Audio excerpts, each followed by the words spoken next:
let's take a look at how to use the hazard lights or emergency blinkers on the Tesla Model Y. So this might be a little bit confusing because when you go to the panel here, there's not an obvious way to find these hazard lights. Even if you go to lights, they're not actually located anywhere that I've been able to find in an easy way.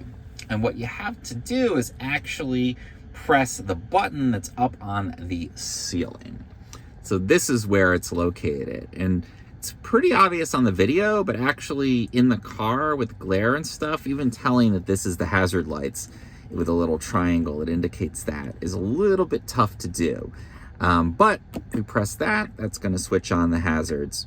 And then we can go ahead and press this again to switch them off. So if you're looking for it, that's where it's located. Not obvious. There's not a lot of physical buttons in the Tesla Model Y, and that is one of the places that you're going to find one is up there to switch on those emergency blinkers or hazard lights.